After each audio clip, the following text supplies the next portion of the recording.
Athisaya One World Kalapatti premium villa plots with world class amenities நம்ம கோயம்புத்தூர்ல அதிசயம் நடக்கும் நிச்சயமா. இர்ரெகுலர் பீரியட் என்னதான் பண்றது? உங்க பிரச்சனைகளை கட்டுப்படுத்த லயன் டேட் சிரப் தினமும் 2 ஸ்பூன்.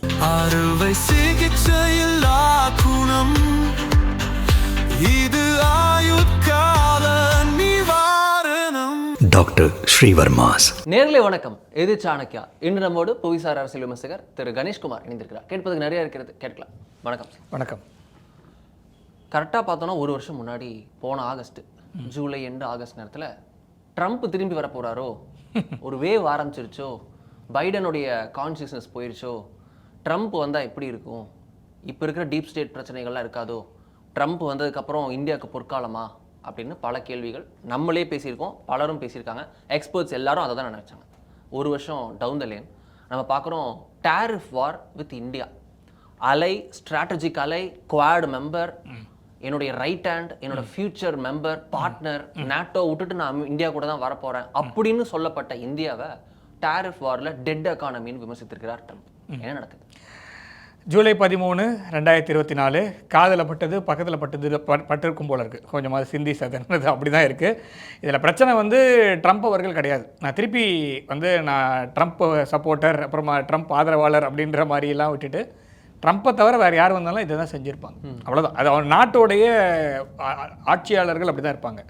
அப்போ பேசினது ட்ரம்ப் அவர்கள் முன்னாள் ஜனாதிபதி ட்ரம்ப் அப்படின்ற ஒரு டேக்கில் நம்ம வச்சு பேசியிருந்தோம். இதை ஃபஸ்ட்டு டேர்ம்லேயே அவர் பண்ணியிருப்பார். ஃபஸ்ட்டு டேர்மில் அவரால் இதை பண்ண முடியல. அந்த சமயத்தில் ரொம்ப பெரிய மோசமான நிலைமையில் இருந்தது அமெரிக்கா. அதாவது நான் சொல்கிறது ஒபாமாவோடைய பீரியட் முடிஞ்சிட்டு ஃபஸ்ட்டு ஸ்டார்ட் பண்ணுறாங்க. ஸோ அந்த சமயத்தில் இவரால் எதுவும் பண்ண முடியாது. அவர் உள்ளே கொஞ்சம் ஒர்க் பண்ணணும்னு நினைக்கிறாரு, ட்ரை பண்ணுறாரு, ஆனாலும் முழுசாக முடிக்கல.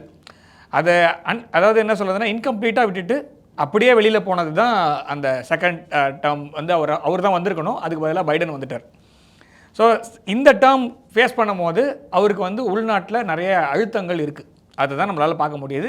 இந்த அழுத்தம் ட்ரம்ப் அவர்கள் மீது மட்டுமல்ல, இந்த ட்ரம்ப் இருக்கிற இடத்துல வேறு யார் இருந்தாலும் இதை விட மோசமான ஒரு நிலைமையில தான் உலகம் இருந்திருக்கும். அப்படி தான் நான் பார்க்குறேன். ஸோ ட்ரம்ப் தான் பெஸ்ட் வெர்ஷன் ஆஃப் அமெரிக்காவை பொறுத்த வரைக்கும் கரெக்ட். வேறு வழியே கிடையாது. இப்போ ட்ரம்ப்பை விட்டுட்டிங்கன்னா வேறு யாரை எடுப்பீங்க? அதுதான். அதாவது இந்த இடத்துல மிஷேல் ஒபாமாவோ இல்லை வேறு யாரோ ரொம்ப மோசமாக இருந்திருக்கும். இன்னும் அதாவது நீங்கள் டெமோக்ராட், அதாவது நீங்கள் ரிப்பப்ளிக்கன்லேயே வேறு ஒருத்தர் வந்தால் கஷ்டம்னு நான் சொல்கிறேன். நீங்கள் திருப்பி டெமோக்ராட் பார்ட்டிக்கு போகிறீங்க. ஸோ அது ரொம்ப மோசமான நிலைமை. அது மோசமான நிலைமைக்கு போனதுனால தான் இவர் வந்திருக்கிறார். ஏன்னா ஜோ பைடன் நிற்க வச்சு ஜோ பைடன்லேருந்து வாங்கிட்டு அதுக்கப்புறமா திருப்பி கமலா ஹாரிஸை நிற்க வச்சு கமலா ஹாரிஸும் ஜெயிக்க முடியாமல் போய் ஒரு லேண்ட்ஸ்லைட் விக்டரி வின் பண்ணியிருக்கார் அவர். ஸோ அவருக்கு தெரியாமலாம் இல்லை, அவருக்கு புரியாமலும் இல்லை, நல்லா புரியுது, எல்லாம் தெரிஞ்சு தான் அவர் இந்த வேலையெல்லாம் பார்த்துட்டு இருக்கார். ஏன்னா அவருக்கு வேறு ஆப்ஷன்ஸ் கிடையாது. அது சில சமயத்தில் அமெரிக்காவுக்கு பிளெஸிங் இன் டிஸ்கைஸாக மாத்திரம் தான் இருக்குது. ஏன்னா அவர் பேசுகிறதெல்லாம் ரொம்ப மோசமான பேச்செல்லாம் பேசிகிட்டு இருக்காரு. நீங்கள் நம்மளை விட்டுருங்க, அவங்க ஊருக்குள்ளேயே நிறைய பேசப்படும் பொருளாகிட்டு இருக்கு. அப்ரூவல் ரேட்டிங் பைடன் அளவுக்கு போயிடுச்சு, 41% தான் இருக்குது இப்போ. ஸோ இன்னும் மோசமாக போகும். ஸோ அவரோட எக்கானமி பெரிய கேள்விக்குறியான நிலைமையில் இருக்குது. ஸோ அடுத்தது பிரிக்ஸு தலை எடுக்குது. ஸோ இந்த டேரிஃப்லாம் அவர் பண்ணலன்னா அது பெரிய பிரச்சனையில் போய் முடியும் அப்படிங்கிறது தான். ஆனால் அவருக்கும் தெரியும் சில டேரிஃப்லாம் பண்ண முடியும், சில கண்ட்ரிஸோட டேரிஃப் போட முடியாது அப்படின்றது அவருக்கு தெரியும். இந்தியா, சைனா, இந்த பிரிக்ஸில் மெயினாக இருக்கிற நாடுகள் எல்லாருமே அவரால் பண்ண முடியாது. நான் சொல்கிறது பிரேசில் கூடயும் அவரால் போட முடியாது. லாட்டின் அமெரிக்கன் கண்ட்ரீஸில் வேணால் சில கண்ட்ரீஸில் அவர் ட்ரை பண்ணலாம். இந்தியாவோடையும் சைனாவோடையும் அவர் போட முடியாது. எஃப்டிஏ போட முடியாது. 25%லாம் சான்ஸே இல்லை. அது சும்மா பேசலாம். பாசிபிள் இல்லையா? இல்லை எஃப்டிஏ பாசிபிள் இல்லையா? எஃப்டிஏ இப்போ போட முடியாது யூஎஸ்ஆல. யூஎஸோட எக்கானமி எஃப்டிஏக்கு ரெடியாக இல்லை முதல்ல. ஸோ இப்போ ஏதாவது பண்ணி இருக்கிற ஆர்டரை கண்டினியூ பண்ணுறதுக்கு தான் அவர் பார்ப்பார். அதாவது வேர்ல்டு ஆர்டர் மாறுறதுக்கு பிரிக்ஸ் ட்ரை பண்ணுறாங்க. ஸோ உங்களோட இந்த சாங்ஷன்ஸு, உங்களோட இந்த டேரிஃப் இதெல்லாம் வேண்டாம் அப்படின்ற ஒரு ஹெகிமோனி, ஸோ இதெல்லாம் கொஸ்டின் பண்ணிட்டு தான் மற்ற நாடுகள்லாம் கேள்வியே கேட்குறாங்க. ஸோ இப்போ நீங்கள் இந்தியாவுக்கும் சைனாவுக்கும் போயிட்டு திருப்பி நான் டேரிஃப் போடுவேன் அப்படின்னா you are going to seal that thing. அவ்வளோதான், வேறு எதுவும் பண்ண முடியாது. ஏன்னா இந்த 2 நாடுகளையும் ஒன்று ட்ரேட் டைப் வச்சுருக்கீங்க. ஸோ அவங்க 2 பேர்கிட்டையும் ட்ரேட் டைப் இருக்குது, சப்ளை அவங்கக்கிட்ட தான் வருது. ஸோ இந்தியாக்கிட்டையும் சைனாக்கிட்டையும் நீங்கள் முழுசாக திருப்பி ட்ரேடு போட்டு நான் 100%லாம் போட்டிங்கன்னா நீங்கள் என்ன தடுக்குன்னு நினைக்கிறீங்களோ அதை நீங்கள் இன்னும் சீக்கிரமாக, அதாவது கேட்டலிஸ்ட் மாதிரி நடக்கும், அவ்வளோதான். அது நீங்கள் செய்கிறதுனால அது நடக்கும் அப்படின்ற மாதிரி ஒரு நிலைக்கு தான் வந்து இந்தியாவையும் சைனாவையும் பிரிக்ஸ் நாடுகளையும் நீங்கள் தள்ளுறீங்க அப்படின்றது தான் இருக்குது. ஆனால் அவர் வந்து ட்ரை பண்ணுறது வந்து இருக்கிற வேர்ல்டு ஆர்டரை அப்படியே புஷ் பண்ணுறதுக்கு என்னவோ அதை பார்க்குறாரு. ஆனால் அப்படி புஷ் ஆகுன்ற மாதிரி நான் நினைக்கல. மாற்றம் வரும், கொஞ்சம் கொஞ்சமாக வரும். அதுக்கு காரணம் அவங்க தான். அது வந்து 1930லேருந்து கிட்டத்தட்ட ஆல்மோஸ்ட் ஒரு 100 வருஷம் வச்சுக்கோங்களேன். ஒரு வேர்ல்டு ரிசர்வ் கரன்சி அந்த திங்ஸ் வந்து ஒரு 100 வருஷம் ஜென்ரலாக இருக்குது அப்படின்னா we are almost at like 95 இல்லையா? ஸோ 95 இயர்ஸ் இருக்குது. ஸோ 4 இயர்ஸ் கொள்ள கொஞ்சம் கொஞ்சமாக it will not be a new world reserve currency, but இந்த வேர்ல்டு ரிசர்வ் கரன்சி டாலர் இருக்கு இல்லையா, இதை அப்படியே சைட்லைன் பண்ணிவிட்டு அந்தந்த கண்ட்ரீஸ் ரெஸ்பெக்டிவ் கரன்சிஸில் ட்ரேட் பண்ண ஆரம்பிப்பாங்க அப்படின்றத என்னோட பார்வையை நான் வைக்கிறேன். இதில் வந்து நம்ம பிரிக்ஸோடைய ரோல் நீங்கள் சொல்கிறீங்க. பிரிக்ஸ் வந்து Brazil, Russia, India, China, south Africa lead எடுத்து மற்ற கோஆப்ரேஷன்ஸ்லேயும் ஆப்ரேஷன்ஸ்லேயும் இருக்கக்கூடிய நாடுகள் கூட இதில் இருப்பாங்க. அப்படி இருக்கக்கூடிய பிரிக்ஸ் ப்ளஸ் அதுவும் ரோல் ப்ளே பண்ணணும்னு நீங்கள் சொல்கிறீங்க. நான் இதில் இன்னும் டு பி ஸ்பெசிஃபிக், நான் பிரிக்ஸ்ன்றதை தாண்டி நான் பிரிக்ஸ் கரன்சியில் இந்தியா நோன் சொல்யூஷன்றதை புரிஞ்சுக்கிட்டு நான் ஒரு ஸ்ட்ராட்டஜிக்கல் அலையன்ஸ் இன்னொன்று இருக்குது, அதை நான் கேட்குறேன். RIC correct. Russia, India, China இந்த ஒரு கோஆப்ரேஷன் வந்துச்சு அப்படின்னா அது ஒரு இன்னும் பழையபடி துளிர் விட்டுச்சு அப்படின்னா அது அமெரிக்காவுக்கு ஒரு பெரிய த்ரெட் ஆகும்னு எல்லாருமே மதிப்பிடுறாங்க. வாய்ப்பு இருக்கா? வாய்ப்பு இருக்குது. நான் இந்தியா சைனா டென்ஷன்ஸ் வச்சு நான் சொல்கிறேன். இந்தியா சைனா டென்ஷன் இருக்குன்ற நானும் நீங்களுமே இதை பற்றி பேசியிருக்கோம். RIC நான் நிறைய தடவை பிச் பண்ணியிருக்கேன். வேணும்னு நான் சொல்கிறேன். ஆமாம், வேணும். அதுதான் இந்த காலத்தின் கட்டாயம் நான் சொல்கிறேன். அதாவது ஏசியாவுக்கு நல்லது, ஏசியாவுக்கு இல்லை, உலகத்துக்கே நல்லது. அதாவது நீங்கள் வந்து ஒரு தலைப்பட்சமாக ஒருத்தர் வந்து ஒரு முடிவு எடுக்கிறார். ஒரு நாடு மாத்திரம் உலகத்தில் இருக்கிற அடுத்த 190 நாடுகளுக்கு 190 ப்ளஸ் நாடுகளுக்கு எந்த ஒரு ஆப்ஷனும் கொடுக்காம நான் சொல்கிறது மாத்திரம்தான் நீ கேட்கணும் அப்படின்னு சொல்லிட்டு ஒரு விதிமுறையோ இல்லைன்னா நான் தான் கரெக்டு அப்படின்ற மாதிரி ஒரு செயல்முறையோ கொண்டு வரும்போது அதற்கு மாற்றி யோசிப்பது மற்ற நாடுகளுக்கு கடமை அப்படின்ற மாதிரி இருக்குது. அதில் பொறுப்புள்ள நாடுகள்னு சிலது இருக்குது, அந்த பொறுப்பை செயல்படுத்தக்கூடிய நாடுகள்னு சிலது இருக்குது. அதில் வந்து பார்த்திங்கன்னா கண்டிப்பாக இந்தியா, ரஷ்யா, சைனா 3 பேருமே இருக்குது. இதில் ப்ராப்ளம் வந்து இந்த 3 நாடுகளுக்குமே ஒத்துழைப்பு அப்படின்றது பெருசாக இல்லை அப்படின்றத நான் இல்லைன்னு மறுக்கலை. ஓகேவா? இருக்குது, அந்த என்ன சொல்கிறது, ப்ராப்ளம்ஸ் இருக்குது. நீங்கள் வந்து இந்தியாவும் ரஷ்யாவும் மாத்திரம்தான் இந்த 3 நாடுகளில் ப்ராப்ளம் இல்லாத அந்த என்ன சொல்கிறது கூட்டமைப்புன்னு எடுத்துக்கலாம்.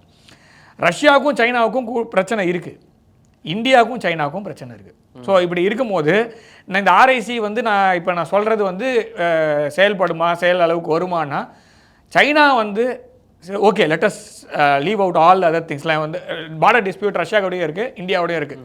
சரி, ஒரு 10 வருஷத்துக்கு இது ஏற்கட்டி வைப்போம் அப்படின்னா 300 வருஷமாக 400 வருஷமாக இந்த பகுதியில் இந்த கண்டத்திற்கு நான் சொல்கிறது இந்த கான்டினென்ட் ஃபேஸ் பண்ண பெரிய அநீதிக்கு ஒரு பதில் அடி கொடுக்கும் விதத்திலையோ ஒரு நியாயத்தை கேட்கும் விதத்திலையும் ஒரு வேர்ல்டு ஆர்டர் ஃபார்ம் ஆகும். அதுதான் நம்ம வந்து திரும்ப திரும்ப சொல்கிறது என்னென்னா, சைனா வந்து தன்னுடைய you have to eat your ego first now இப்போதைக்கு. ஏன்னா டாரிஃப் வந்ததுன்னா உனக்கும் பிரச்சனை, எனக்கும் பிரச்சனை, எல்லாருக்குமே பிரச்சனை. இப்போ ரஷ்யா கிட்ட இருந்து ஆயில் வாங்குறதா உனக்கும் பிரச்சனை, எனக்கும் பிரச்சனை. நேற்றுக்கு சொல்லும் போது இந்தியாவும் சைனாவும் ஒன்றா போகிறாங்க அப்படின்றதெல்லாம் அமெரிக்கா தரப்புலேருந்து சொல்லப்படுகிறது. ஆனால் நம்ம ஏன் போகக்கூடாது அப்படின்றதாங்க. அதாவது சைனாவை நம்பலாமா, வெஸ்டர்ன் நம்பலாமான்னா நான் வந்து இதில் 2 பேரில் எது அப்படின்னு யோசிச்சிங்கன்னா நான் சைனாக்கிட்டே போகிறேன்றேன். இதில் வந்து ஒரு ஆப்ஷன் பக்கத்து நாடை பகச்சிக்கணும். அதுவும் இல்லாமல் அதாவது சைனாவுடைய ஒரு அம்பாசிடர் சொல்லுவார், India has culturally conquered and dominated China for 20 centuries without sending a soldier across the border அப்படின்னு. ஸோ ஒரு வீரனை கூட எல்லைக்கு அந்த பக்கம் அனுப்பாமலே நம்ம 20 நூற்றாண்டுகளாக சைனா வந்து அவங்களுடைய கல்ச்சர் வந்து இந்தியாவுடைய கல்ச்சரோடைய டாமினன்ஸ் தெரியும் நல்லாவே. ஸோ அப்படி இருக்கும்போது நான் அப்போ வந்து நான் ஏன் அவங்க கூட வந்து ஒரு பெரிய சண்டை போடணும்? இதில் அவங்களும் வந்து கலோனியல் ஆஸ்பெக்ட்ஸில் பார்த்தோன்னா அவங்களும் ஒரு விக்டிம் தான். அவங்க வாரிங் நேஷன், அவங்க அக்ரஸர், அவங்களால வந்து சாதாரணமாக திங்க் பண்ண முடியாது. இதெல்லாம் நான் ஒத்துக்கிறேன், இல்லைன்னு சொல்ல. நான் பஞ்சஷீல் கையெழுத்து போட சொல்ல. அகைன் நான் திரும்பி வந்து we have to make a deal அப்படின்னோடனே நான் நேருவின் பாலிசியில் ஒத்துக்கல. நான் நேருவின் பாலிசி நீங்கள் வந்து சைனாவை அப்படியே பாருங்கன்னு சொல்கிறேன். ஆனால் we must have some relationship with China in such a way like we will avoid all these things. இதை வந்து நம்ம பண்ணோன்னா ஒரு மாற்றம் வருது, அந்த ஒரு ஆப்ஷன் நம்மளுக்கு இருக்குன்னா அந்த ஆப்ஷன் நம்ம எடுக்கிறதுல என்ன யோசிக்கிறோம் அப்படின்றத பாயிண்ட்டை தான் நான் வைக்கிறேன். இதில் வந்து வி ஹாவ் டு ட்ரை. அதே மாதிரி இவங்க வந்து இனி வரைக்கும் பண்ணல. நேற்றுக்கு பாகிஸ்தானுக்கு என்ன சொல்கிறாங்க அவங்க, நான் பாகிஸ்தானோட டீல் வைப்பேன், பாகிஸ்தானுக்கு நான் ஃபண்டு பண்ணுவேன், பாகிஸ்தானில் ஒரு கம்பெனி ஆரம்பிப்பேன், அவங்ககிட்ட இருந்து நீ ஆயில் வாங்கணும், இந்த பேச்செல்லாம் வந்து நம்ம கேட்கணும்னு அவசியம் கிடையாது. சைனாவும் பாகிஸ்தானும் நல்ல ரிலேஷன்ஷிப்பில் இருக்காங்க, நான் இல்லைன்னுலாம் சொல்லலை. அதுக்காக நான் வந்து பாகிஸ்தானை வந்து சைனா அப்படியே விட்டுரும் அப்படிலாம் சொல்ல. இந்தியாவை செக் வைக்கணுன்றதுக்காக தான் அவன் பாகிஸ்தான்கிட்டே போகிறான். ஸோ இப்போ இந்தியாவுக்காக தான் இந்த ஸ்ட்ரிங் ஆஃப் பேர்ல்ஸ் இருக்குது. இந்த பிஆர்ஐயில் நான் பார்ட்டிசிபேட் பண்ண மாட்டேன்னு சொன்னதுனால தான் நம்மளுக்கு இவ்வளோ பிரச்சனை இருக்குது. இதெல்லாம் நான் இல்லைன்னா சொல்லலை, எல்லாமே இருக்குது. ஆனால் இது எல்லாத்தையும் மீறி we have to think about a new option in which Russia, India, China 3 பேர் ஒன்றா வந்தாங்கன்னா, ஒரு டேபிளில் வந்து உட்கார்ந்தாங்கன்னா, we will end 300-year-old system where Asian countries are not participating in anything. we are not a third world orderன்றதை prove பண்ணுறதுக்கு ஒரு சந்தர்ப்பம்ன்றீங்களா? ஆமாம், கண்டிப்பாக. இல்லை, வேர்ல்டு ஆர்டரை மாற்றுறதுக்காகவும் நாம் வந்து India and China were forerunners. நம்மளோட 2 ஜிடிபி தான் உலகத்தில் 70% கான்ட்ரிபியூட் பண்ணியிருக்கு. 35% பேசிகிட்டு இருக்கேன் உலகத்தோடைய மொத்தம் ஜிடிபியில். ஸோ நம்ம வந்து இந்தியா 35%, சைனா 35% வச்சுருந்தோம் 1600களில், 1600 1700களில், before European imperialism started. So இந்தியாவுக்கு எந்த அளவுக்கு அநீதி இழக்கப்பட்டதோ அதே அளவுக்கு சைனாவுக்கும் அநீதி இழக்கப்பட்டது. ஓபிஎம் வார்ஸ் எல்லாம் நம்ம மறந்துட முடியாது, அதெல்லாம் ஒன்றுமே இல்லைன்னு சொல்ல முடியாது. சைனாவோட அவங்களோட உயிர் தான். அந்த 100 ஆண்டுகளில் வந்து அவங்க பின்தங்கி நம்மளோட மோசமான நிலைமைக்கெல்லாம் போயிருக்காங்க. ஆசியாவின் நோயாளின்ற பட்டம்லாம் அவங்களுக்கு இருந்திருக்கு. அதுக்கப்புறமா அவங்க எழுந்து வந்திருக்காங்க. இன்றைக்கி 30 வருஷத்தில் அவங்க டேபிள் டாப்பராக போயிருக்காங்க. இந்தியாவுக்கு மாத்திரம் இல்லை, உலகத்தில் எல்லா நாடுகளுக்கும் ஒரு செக் வைக்கிற அளவுக்கு அவங்க வந்து ஒரு பெரிய ஒரு எக்கானமியாக வளர்ந்துருக்காங்க. ஒரு மிலிட்ரி மைட்டாக வச்சுருக்க ஒரு நாடாக இருக்காங்க. அமெரிக்காவால் பண்ண முடியாத சில விஷயங்கள்லாம் நான் செய்கிறேன்னு சொல்லிட்டு செய்கிறதுலாம், அது ட்ரை பண்ணுறதுக்கெலாம் இருக்காங்க. ஸோ அப்படி இருக்கும்போது இது 3 நாடுகளும் லேண்ட் கனெக்டடாக வரும். நான் திபேட்டை வந்து நான் எப்போவுமே திபேத் வந்து ஒரு தியோக்ரஸி தனி நாடுன்னு சொன்னாலும் இப்போதைக்கு அவங்களோட ஆளுமைக்கு உட்பட்டு இருக்குன்றதுனால இந்தியாவுக்கும் திபேட்டு, அப்புறமா சைனா, அப்புறமா ரஷ்யா, ஒரு பெரிய லேண்ட் மாஸு, ஒரு பெரிய அதாவது 2 பெரிய பாப்புலேஷன், 140 கோடி, நம்ம 146 கோடி. ஸோ கிட்டத்தட்ட 142 146னா ஒரு உலகத்தோடைய ஒரு 30-40% பாப்புலேஷன் ப்ளஸ் உலகத்தோடைய பாதி அளவுக்கு லேண்ட் மாஸ். எல்லா வளங்களும் இந்த கூட்டமைப்புக்குள்ளேயே அடங்கிடும். ஸோ டெக்னாலஜி இந்த 2 நாடுகள் போதும். ரிசோர்ஸஸ் வேணுன்னா ரஷ்யா கிட்டேருந்து வரும், ப்ரொடெக்ஷனுக்கு வேணுன்னா ரஷ்யா கிட்டேருந்து நியூக்ளியர் வாரேட்ஸ் எல்லாம் இருக்குது. ஸோ இந்த 3 நாடுகளும் ஒன்றாக டேபிளில் உட்கார்ந்து பேசும்போது உங்களுக்கு ஒரு எல்லா விதத்துலேயும் ஒரு கான்க்ரீட்டாக ஒரு ஆன்சர் கிடைக்கும். ஆனால் இதை அலோவ் பண்ணுவாங்களா வெஸ்ட் அப்படின்னா பண்ண மாட்டாங்க. ஸோ அது வரக்கூடாதுன்றதுக்காக தான் இவ்வளோ பிரச்சனையே. ஸோ இந்த ஆப்ரேஷன் சிந்தூர் போது கூட டைரெக்டாக இந்தியாவுக்கு ஏன் கான்சன்ட்ரேட் ஹெல்ப் பண்ண முடியல அப்படின்னா, யார் வந்து நம்மளுக்கு முதல்ல ஹெல்ப் பண்ணுவாங்க? சைனா ஹெல்ப் பண்ணுவாங்களா இல்லை வெஸ்ட்டு ஹெல்ப் பண்ணுவாங்களா? இப்போ சைனாவும் பாகிஸ்தானுக்கு சப்போர்ட் பண்ணுறாங்க, வெஸ்ட்டும் பாகிஸ்தானுக்கு தான் சப்போர்ட் பண்ணுறாங்க, நம்மளுக்கு சப்போர்ட் பண்ணல. வெளிப்படையாக அவங்க வந்து சில விஷயங்களை பேச நேரிட்டாலும் அவங்க இனி வரைக்கும் பாகிஸ்தான் பக்கம் தான் நிற்பார்கள், அது வந்து மாறாது.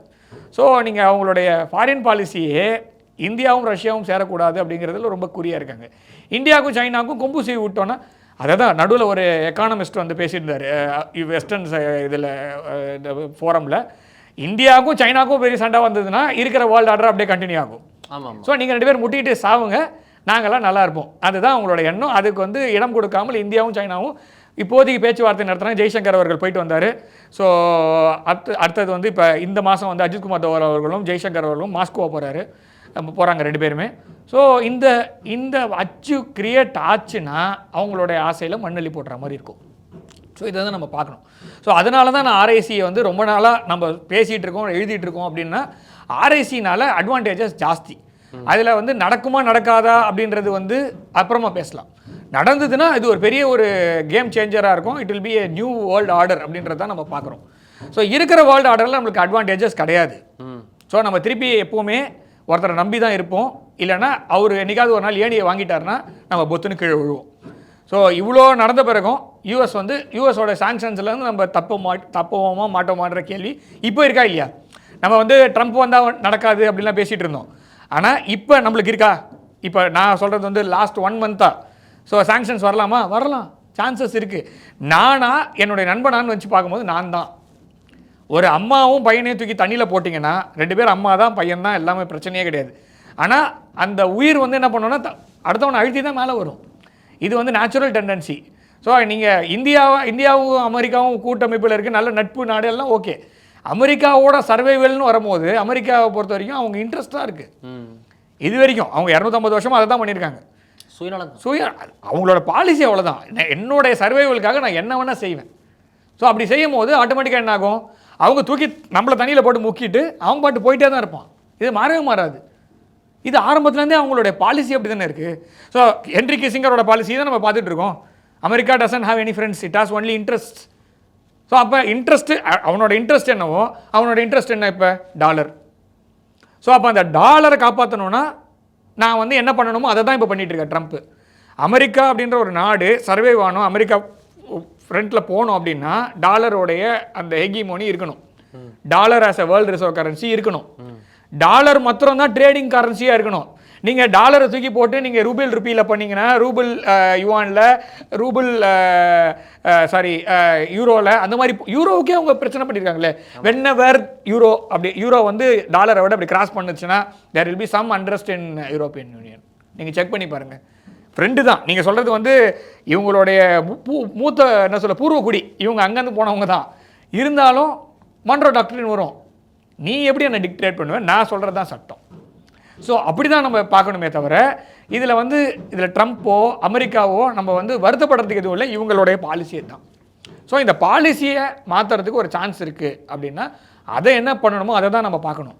அதே மாதிரி நீங்கள் வந்து திருப்பி நீங்கள் ட்ரேட் 25% நான் ஒத்துக்கணும் அவசியமே கிடையாது, ஒத்துக்கணும்னு அவசியம் இல்லை. இதில் மோடியோடைய பாலிசி, அந்த style of tackling US challenge, அமெரிக்காவின் சவால்களை மோடி அரசு எப்படி எதிர்கொள்கிறன்றது பாயிண்ட் இருக்குல்ல. ஏன்னா அவர் பெண்ட் ஆயிட்டாரு, அவர் ட்ரம்ப்புக்கு இதாயிட்டாரு, அமைதியாக போயிட்டாரு எதிர்கட்சிகள் சொன்னாங்க. அப்புறம் ட்ரம்ப் சொன்னதே கரெக்டானு வந்து கிளம்பி வராங்க.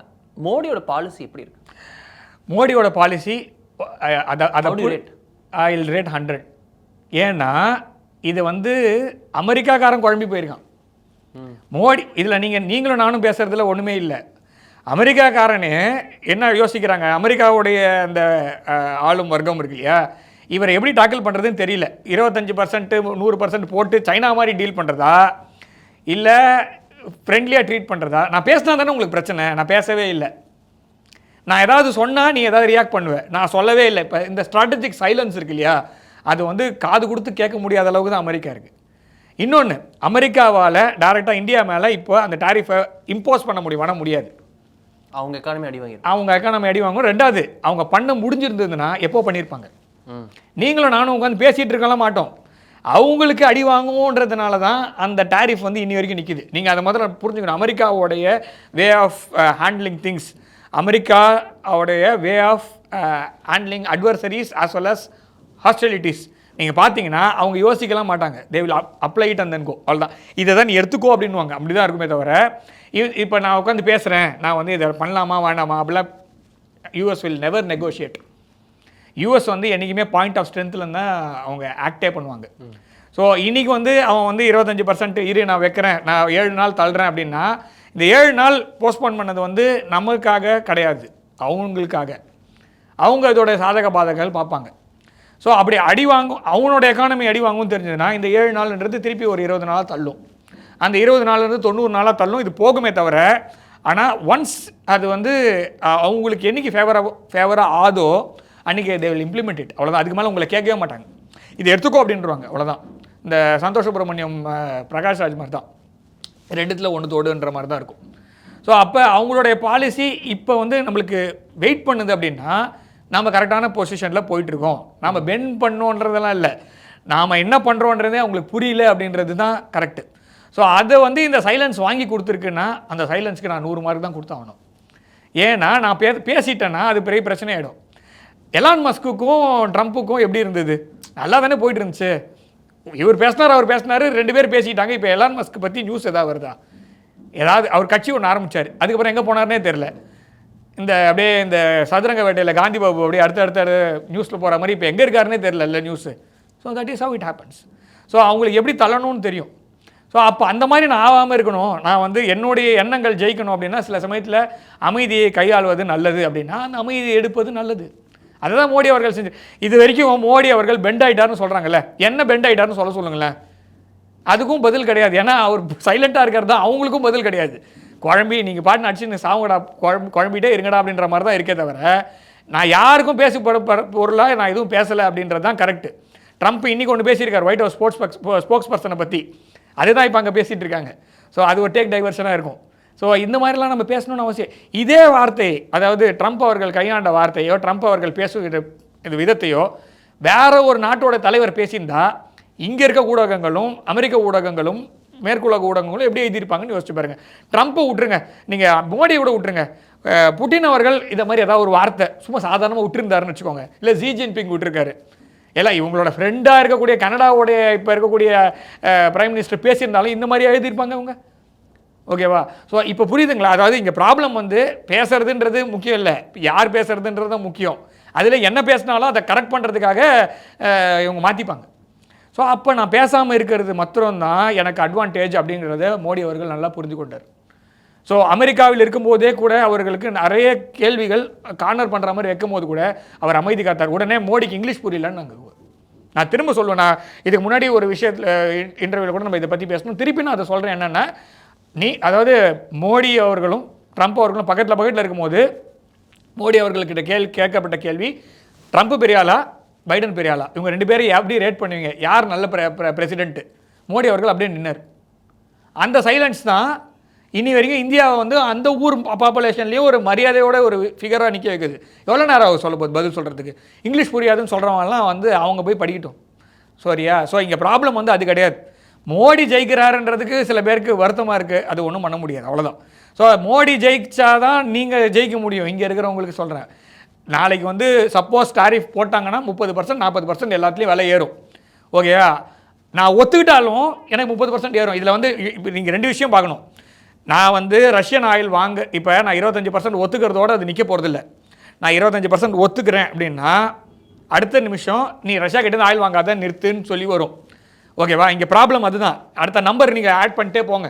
ஸோ இதில் வந்து நீங்கள் ஸ்டாட்டிஸ்டிக்ஸ் அப்ளை பண்ணிட்டே வாங்க. ஜென்ரலாக ஒன்றுமே இல்லாமல் இருக்கிறது, நான் வந்து மார்ச் மாதத்துக்கு முன்னாடி என்ன டாரிஃப் இருக்கோ அப்படியே வச்சுட்ருக்கேன். அதுக்கு மேலே இப்போ 25% வைங்க. ஸோ அது ஒரு நம்பர் இருக்குது. அதுக்கு மேலே இப்போ நான் அந்த 25% ஒத்துக்கிறேன் அப்படின்னா அதுக்கு மேலே திருப்பி ஒரு 100% வைங்க. ஏன்னா ரஷ்யா கிட்ட இருந்து ஆயில் வாங்குறேன், நான் அதுக்காக ரஷ்யா கிட்ட இருந்து ஆயில் வாங்கலைன்னு எடுத்துருங்க. நான் திருப்பி அந்த ஆயிலுடைய எனக்கு அந்த சப்சிடி இதெல்லாம் இருக்கு இல்லையா, நான் எனக்கு வந்து கம்மியான ப்ரைஸில் வாங்குறேன்ல, அந்த சப்சிடைஸ் ப்ரைஸில் வாங்காமல் நான் அந்த ஆயிலுக்கான விலையை நான் மிடில் ஈஸ்டில் இருக்க ஒரு கண்ட்ரிக்கு நான் கொடுத்து வாங்கணும். அதை நான் டாலரில் வாங்கணும். இப்போ நீங்கள் அந்த ஈக்குவேஷன் பாருங்கள். இப்போ நான் டாலரில் வாங்கலை, ஓகேவா? டாலர் பிரச்சனையில் இருக்குது, அது தனியாக வச்சுருங்க. இப்போ நான் ரஷ்யா கிட்டேருந்து நான் வாங்குறேன் அப்படின்றது, நான் எந்த கரன்சியில் நான் ரூபிளில் வாங்குறேன்னா எனக்கு வந்து அந்த ஃப்ரீடம் இருக்குது. நான் இப்போ ரஷ்யா கிட்டேருந்து நான் ஆயிலை நான் வாங்குறதை நிறுத்துன அடுத்த செகண்டு எனக்கு என்ன கரன்சின்ற ஃப்ரீடம் போச்சு. அப்போ நான் டாலரில் தான் வாங்கி ஆகணும். இப்போ நான் டாலரில் வாங்கணுன்னா அவன் சொல்கிறத நான் இன்னும் கேட்கணும். இந்த ஆயிலோட விலை ஏறும், அதுக்கு மேலே அவன் சொல்கிற ப்ரைஸ் வரும், அதுக்கு மேலே நான் டாலர் பின்னாடி சுற்றணும். இதை எல்லா பிரச்சனையும் எனக்கு இருக்குது. இந்த பிரச்சனையெல்லாம் நான் சால்வ் பண்ணுறதுக்கு எனக்கு பெரிய தலைவலி. அதுக்கு நான் இந்த மாதிரி சைலண்ட்டாக இருந்தாலே என்னால் இந்த ஈக்குவேஷனில் அவங்கள கொண்டு வந்து உட்கார வைக்க முடியும். இது நானும் அவங்களுக்கு எக்ஸ்போர்ட் பண்ணுறேன். நாம் வந்து ட்ரேட் சர்ப்ளஸ் கண்ட்ரி யூஎஸோடது. இந்த அளவுக்கு, அதாவது அடுத்த பிரச்சனை வருது என்னென்னா, நம்ம ப்ரொடக்ஷன் யூனிட்ஸ்லாம் நின்றுடும். அது என்ன சொல்கிறது, நம்மளுடைய தொழிலாளர்கள், நம்மளுடைய முதலாளிகள், சிறு குறு முதலாளிகள்லாம் கஷ்டப்படுவாங்க. ஒரே நாள் சாங்ஷன்ஸ் போதும், மொத்த பேரும் மூட வேண்டியிருக்கும். And then we have faced it in 1998. ஓகேவா? 1998 நம்ம வந்து அந்த அணு சோதனை பண்ணும்போது நம்ம மேலே சாங்ஷன்ஸ் விதித்தாங்க. இன்னி வரைக்கும் அமெரிக்கா அப்படிங்கிற ஒரு நாடு சாங்ஷன்ஸ் விதிக்குவதற்காகவே இருக்கக்கூடிய நாடு. என்றைக்கு வேணால் எவன் மேலே வேணால் சாங்ஷன்ஸ் போடுவோம். ஸோ அப்படிப்பட்ட நாட்டோட நீங்கள் ட்ரேடு வைக்கிற இன்க்ரீஸ் பண்ணுறேன்றீங்கன்னு ஒரு நாள் உங்களை ஒரே நாளில் நிறுத்திட்டான்னு வச்சுங்க, வானவே வேண்டாம் அப்படின்னா, அப்போ என்ன பண்ணுவீங்க? அப்போ திரும்பி மோடி மேலே தான் திட்டுவீங்க. நீங்கள் இந்த அரசாங்கம் சரியாக கையாளவில்லை அப்படின்னு ஒரே வார்த்தையில் முடிச்சுட்டு போயிடுவாங்க. அப்புறம் இல்லைன்னா மோடி பதவி விலக வேண்டும், இதே தான் சொல்லிட்டு இருக்க போகிறாங்க, வேறு எதுவும் கிடையாது. அவர் சரியாக கையாளுறதுனால தான் இன்னி வரைக்கும் பிரச்சனை இல்லாமல் ஓடிட்டுருக்கு. இன்றைக்கி 5.7% உங்களுக்கு வந்து ஜிடிபி இருக்குது. அது வந்து 3.3% குறையும், 0.7 குறையும், 0.5 குறையும், 1 குறையட்டும், இருந்தாலும் உங்களுக்கு க்ரோத் ஃபேக்டரில் தானே இருக்குது. நீங்கள் இது இல்லாமல் நீங்கள் வந்து மொத்தமும் போய் ஒரு இடத்துல விழுந்தீங்கன்னா எழுந்து வரதுக்கு லேட் ஆயிரும். இன்னொன்று, நீங்கள் வந்து ஒரே ஒரு கண்ட்ரியை நம்பி நீங்கள் 10% வச்சுருக்கீங்க அப்படின்னா டைவர்சிஃபை பண்ணுறதுக்கு இப்போ ஒரு சான்ஸ் இருக்குது. நம்மளுடைய ப்ராடக்ட்ஸும் சரி, ஓகேவா? அதே மாதிரி அவங்களுக்கும் டைவர்சிஃபை பண்ணணும் இல்லையா? The moment they get the diversification done they will stop with you. இது வந்து ரொம்ப முக்கியமான ஒரு விஷயம் நம்ம பார்க்க வேண்டியது. இந்தியாவை ரீப்ளேஸ் பண்ண முடியும்னு அவங்களுக்கு, சைனாவை ரீப்ளேஸ் பண்ண முடியல அவங்களால. அதுக்காக தான் இந்தியா கிட்டே வந்தாங்க. இல்லைனா இந்தியா கிட்ட வரமாட்டாங்க. சைனா கிட்ட பண்ண தப்ப இந்தியா கிட்ட பண்ணக்கூடாதுன்றது வெளிப்படையாகவே பேசுகிறாங்க அவங்க ஊரில். சைனா வளர்த்து விட்டோம் 30 வருஷத்தில், சைனா இன்றைக்கி வந்து நம்ம தலைக்கு மேலே கத்தியாக தொங்குது, அதனால் சைனா வந்து நம்மளால் கட்டுப்படுத்த முடியல, நம்ம சொல்கிற சாங்ஷன்ஸ்லாம் அவங்க பயப்பட மாட்டேங்கிறாங்க. ஸோ அப்போனா இந்தியாவுக்கு நம்ம அந்த மாதிரி சான்ஸ் கொடுத்துட்டோம்னா இந்தியாவும் அதே மாதிரி வளர்ந்துரும் அப்படின்ட்டு வெளிப்படையாக பேசுகிறாங்க.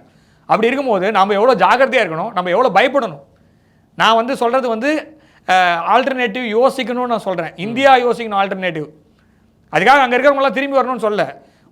அந்த நாடு உருவானதற்கு பல நாடுகளிலிருந்து சென்ற அடிமைகளும் ஹைடெக் அடிமைகளும் காரணம். இது வந்து சொல்கிறதுக்கு வெக்கமே கிடையாது. 17ஆம் 18ஆம் நூற்றாண்டு ஆப்பிரிக்காவிலிருந்து சென்றார்கள். 19ஆம் 20ஆம் நூற்றாண்டில் ஆசியாவிலிருந்து சென்றார்கள். அவ்வளோதான். முன்னாடி போனது ரொம்ப அடிமை, சங்கிலி போட்டு ஜாங்கோ அன்சைன் படத்தெல்லாம் நம்ம பார்த்தா புரியும் என்னென்று.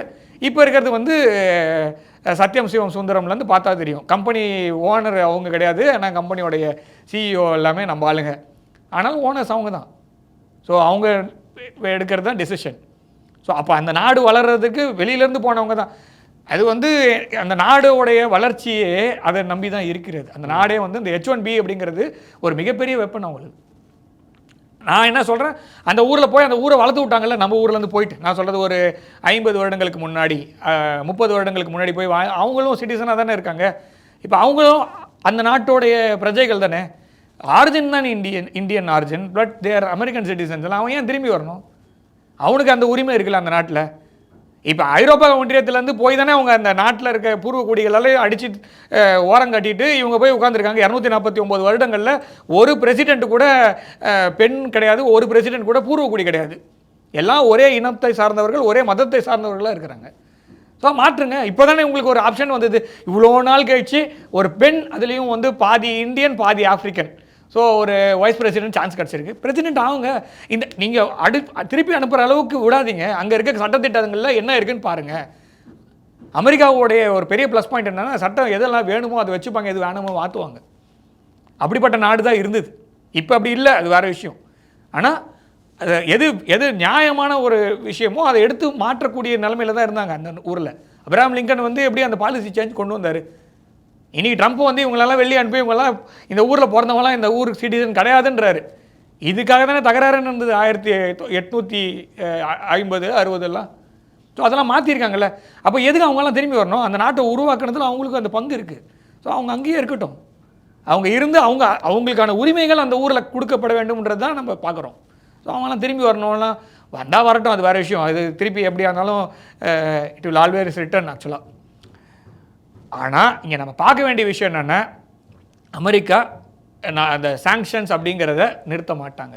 ஓகே, சாங்ஷன்ஸ்ன்னு பேசுகிறத நிறுத்த மாட்டாங்க. நாம் வந்து ஆல்டர்னேட்டிவாக எல்லாத்தையும் பார்த்து வச்சுக்கிறது நல்லது அப்படிங்கிறத. அதுக்காக நான் வந்து என்ன சொல்கிறது, மொத்தத்தையும் இன்றைக்கே ட்ரேடு ஸ்டாப் பண்ண சொல்கிறீங்களா? கிடையாது. ஒரு நல்ல டீல் வருது. அதாவது ட்ரம்ப் வந்து எல்லாத்துக்கும் மேலே ஒரு நல்ல பிஸ்னஸ் மேன். அதுதான் ஒரு ஃபைனல் கொஸ்டின் உங்கள்கிட்ட கேட்கணும்னு நினைக்கிறேன். ஒரு கான்ஸ்பிரசி தியரி ஓடுது. அந்த ஆஃப்டர் த கன் ஷாட், அந்த அவர் தப்பிச்சதுக்கு அப்புறம் அவர் எலெக்ஷன் ஜெயிச்சாரு. ஆனால் அதுக்கப்புறமே அவருடைய நகர்வுகள் ஒன்றும் அவர் வந்து என்ன ட்ரம்ப் சொன்னாரோ அதுக்கு அப்படியே எதிர்மாறாக செய்கிறாரு. ட்ரம்ப் வந்து ஒரு டீப் ஸ்டேட் கிட்ட இருந்து தப்பிச்சு இன்னொரு டீப் ஸ்டேட் கிட்ட அவர் சிக்கிட்டாரு. அவர் பார்த்தீங்கன்னா அதான் இப்போ பாகிஸ்தானோட ஒரு சைடாகிறதெல்லாம் வந்து நேரடியாக பாகிஸ்தான் அவர் எப்படி 2016 விமர்சித்தார்றது எல்லாருக்கும் தெரியும். அவர் வேற டீப் ஸ்டேட் கையில் போயிட்டாரு. புது லாபி ட்ரம்ப்பை கையில் போட்டுள்ளது அப்படின்றாங்க. அப்படிலாம் இல்லை. ஆக்சுவலாக வந்து அப்போவுமே இது ஆக்சுவலாக அமெரிக்காவோட அன்னைக்கு இருந்த பிரச்சனை வந்து 2016 20 இருக்கு இல்லையா, அந்த டைமில் இருந்த பிரச்சனை வந்து வேறு. இப்போ இருக்கிற பிரச்சனை வேறு, அவ்வளோதான். நடுவில் இருந்த 20 24 அந்த டைம் இருக்கு இல்லையா, 21 24 அந்த டைம் இருக்கு இல்லையா, அது வந்து பைடனோட ஆட்சி காலத்தில் இருக்கும்போது அவர் வந்து முன்னாள் ஜனாதிபதின்ற ஒரு ஸ்தானத்தில் இருந்தார். அப்போ அவர் என்ன வேணால் பேசலாம். ஆனால் அது ஜனாதிபதின்ற ஸ்தானத்தில் ட்ரம்ப் அப்படின்ற ஒரு பிஸ்னஸ் மேனோ முன்னாள் ஜனாதிபதி ட்ரம்ப்போ இப்படி பேசணும்னு அவசியம் இல்லை, இப்படி நடந்துக்கணும்னு அவசியம் இல்லை. ஆனால் ஜனாதிபதி ட்ரம்ப்புக்கு இப்படி தான் நடந்துக்கணும்னு ஒரு வரைமுறை இருக்குது. அப்படி தான் அவர் செய்வார், வேறு வழி கிடையாது அவருக்கு. அவரே விருப்பப்படலைனாலும் அவர் இதாக பண்ணி தான் ஆகணும். ஏன்னா அவருடைய நாட்டோடைய சர்வைவல் இப்போ பிரச்சனையில் இருக்குது. அவரோட நாட்டோடைய ஹெகிமோனி புலி பசித்தாலும் புல்லை தின்னாதுன்ற மாதிரி எனக்கு பைசா, அதாவது நான் வந்து போரில் என்ன ஆனாலும் பரவாயில்ல, ஆனால் என்னை நீ மதிச்சு ஆகணும் அப்படின்ட்டு நான் சொல்கிறத நீ கேட்கணும் அப்படிங்கிறது தான் அமெரிக்காவுடைய ஒரு பெரிய பாலிசி இருக்குது. அதான் நான் தான் போர் நிப்பாட்டினேன், நான் தான் போர், அது நான் தான் எல்லாத்துக்குமே காரணம் அப்படின்னு ஒரு சொல்கிற அந்த இது இருக்கு இல்லையா, ஹிஸ்டீரியா மாதிரி ஆயிடுச்சு அவங்களுக்கு. ஹிஸ்டீரியான்றது இல்லை, அதாவது ஒரு இருப்பு அப்படின்றத காமிக்கணும் இல்லை. இப்போ அமெரிக்கா அப்படிங்கிறது வந்து உலகத்தின் பெரிய அண்ணன் அப்படின்றது தானே. இப்போ 1930 லெண்ட்-லீஸ் அக்ரிமெண்ட்லேருந்து நீங்கள் பார்த்தீங்கன்னா யூகேவை பின்னே தள்ளிட்டாங்க. லெண்ட்-லீஸ் அக்ரிமெண்ட் என்ன ஆச்சுன்னா, லேண்டு கொடுப்பாங்க, இவங்க வந்து ஒரு 100 கப்பல்கள் கொடுத்து வாங்கினாங்க. அப்போதுலேருந்தே அமெரிக்கா வந்து பிரிட்டானியாவோட மேலே போயிடுச்சு. பிரித்தானியா தான் இப்போ ஒரு பெரிய ஒரு பவர்ஃபுல், அதாவது சன் நெவர் செட் எம்பையர், சூரியனே மறையாத ஒரு ராஜ்யத்தை உலகம் முழுக்க இருந்தாங்கன்னா அது 1930 போச்சு. 35லலாம் இவங்க ஹிட்லரை ஃபேஸ் பண்ணுறாங்க இவங்க. அப்போ இவங்களால தனியாக ஃபேஸ் பண்ண முடியல, யூகேவாலேயோ ஜெர்மனியாலேயோ அந்த உள்ளுக்குள்ளே இருக்கிற சோவியத் ஒன்றும் பண்ண முடியாது. அதாவது ஹிட்லருக்கு அதாவது ஜெர்மனிக்கு மிகப்பெரிய எதிரி யாருன்னா ஹிட்லர் தான். உள்ளுக்குள்ளே இருந்தால் ஒரு தலைவர் ஆகிட்டாருன்றது தான் பிரச்சனை ஜெர்மனிக்கு. ஸோ எல்லாருமே குழம்பி இருக்கும் போது யூஎஸ் எங்கே போகுது அங்கே? ஸோ அப்போதுலேருந்து இவங்க வந்து அந்த கோல் வச்சுக்கிற நிலைமைக்கு வந்தாங்க. நாட்டாமல் நான் சொல்கிறத நீ செய்யணுன்ற அந்த பொசிஷனில் இவங்க எடுக்கிறாங்க. ஆல்மோஸ்ட் 100 வருஷம் ஆக போகுது. ஸோ நடுவில் கொஞ்சம் சோவியத் யூனியன் கொஞ்சம் போக்கு காட்டினாங்க, அவங்கள எப்படி டிசன்டிகிரேட் பண்ண முடியும் டிசன்டிகிரேட் பண்ணி விட்டாங்க. அதே மாதிரி இன்னொரு விஷயத்தை நான் சொல்ல விரும்புகிறேன், இதில் பேப்பரில் கையெழுத்து போடாமல், பேப்பரில் எழுதி கையெழுத்து போடாமல் எந்த ஒரு விஷயத்தையும் மேற்கத்திய உலகத்தில் நம்பக்கூடாது. இதையும் நம்ம மக்கள் வந்து நல்லா புரிஞ்சுக்கணும். ஏன்னா இதே சோவியத் யூனியன் கிட்ட வந்து அமெரிக்காவோ இந்த கலெக்டிவ் வெஸ்ட்டும் என்ன சொல்கிறாங்கன்னா, இந்த ஜெர்மனிக்கு கிழக்கால 1 இன்ச்சு கூட எடுக்க முடியாது, எடுக்க மாட்டாங்க, நேட்டோ எக்ஸ்பேண்ட் ஆகாதுன்னு சொன்னாங்க. ஆனால் அது எழுத்துப்பூர்வமாக இல்லை. அதை வந்து கேட்டதுனால சோவியத் ரஷ்யா என்ன பண்ணாங்கன்னா, சரி ஓகே இவங்க எக்ஸ்பேண்ட் பண்ண மாட்டாங்கன்றதுனால தான் நிறைய விஷயத்துக்கு ஒத்து போக வேண்டிய நிலைமையில் போச்சு சோவியத் யூனியன். சோவியத் யூனியன் உடனே இப்போ யுக்ரைனில் வந்து நாட்டோ வெப்பன்னு சொல்கிற அளவுக்கு வந்திருக்கு. ஸோ இப்போ போய் நம்ம கேட்டால் இந்த மாதிரி not even inch will be taken east of ஜெர்மனின்னு சொன்னால் அது எங்கே இருக்குது, பேப்பரில் இருக்குதுன்னு கேட்குறாங்க. ஆனால் அந்த டிரான்ஸ்கிரிப்ட்ஸில் இருக்குது. ஸோ இதை தான் நம்ம பார்க்கணும். அதாவது நிறைய இந்தியாவில் இருக்கக்கூடிய நிறைய ஆர்கனைசேஷன்ஸ், இந்த மானிட்டர் பண்ணுற ஆர்கனைசேஷன்ஸ் எல்லாருமே இந்தியாவுக்கு கொடுக்கக்கூடிய விஷயம் என்னென்னா, பேப்பரில் வராமல் எதுவும் பேசாதீங்க அப்படின்னு சொல்கிறதுக்கான ரீசன் ஏன் சொல்கிறோம் அப்படின்னா, ஏன்னா we have seen what happened அப்படின்றது தான். ஸோ அதனால் அதை விட்டுருங்க. ஸோ இப்போ அமெரிக்காவை பொறுத்த வரைக்கும் அந்த பெரிய அண்ணன் ஸ்தானம் தான் இப்போ ட்ரம்ப் அவர்களுக்கு இருக்கே தவிர, இன்னொன்று 7 நாடுகள் மீது குண்டு போட்டு 7 நாடுகளை தாக்கி, ஓகேவா, அந்த 7 நாடுகள் 5 நாடுகளை சின்னாப்பினமாக்கிய ஒபாமா அவர்களுக்கு நோபல் பீஸ் பிரைஸ் கொடுத்தாச்சு. அடுத்து ட்ரம்ப்புக்கு. ஸோ அவனுக்கு கொடுக்கும்போது எனக்கு கொடுக்கலாம் என்ன அப்படின்ற மாதிரி ஒரு எண்ணம் இப்போ இவருக்கு இருக்குது. ஸோ அதுவும் இருக்குது. ரெண்டாவது, இப்போ ஏதாவது ஒன்று பண்ணி இருப்பை காண்பித்து கொள்ள வேண்டும் அப்படின்ற நிலைமை அமெரிக்காவுக்கு இருக்குது. ஏன்னா யாருமே சொல்கிறது கேட்கல. யாராவது பேசுங்க அப்படின்னா யாரும் பேசுறதுக்கு ரெடியாக இல்லை. ரஷ்யா உக்ரைன் போகிற ஒரே நாளில் நிறுத்துவேன்னாரு. இது 7 மாதம் ஆக போகுது, இன்னும் நிறுத்தலை. காசாவில் போயிட்டு இருந்தது ஈரான் வரைக்கும் போயிடுச்சு. ஈரானும் கேட்கல, இஸ்ரேலும் கேட்கல, பாலஸ்தீனும் கேட்கல. அடுத்தது லெபனன்னு அப்படி போயிட்டுருக்கு. சிரியாவில் ஒரு வழியாக முடிச்சு விட்ருக்காங்க, சிரியாவும் இப்போ மாறி போயிடுச்சு. ஸோ துருக்கி கேட்க மாட்டேங்கிறான். ஸோ பாகிஸ்தான் கேட்க மாட்டேங்கிறான்.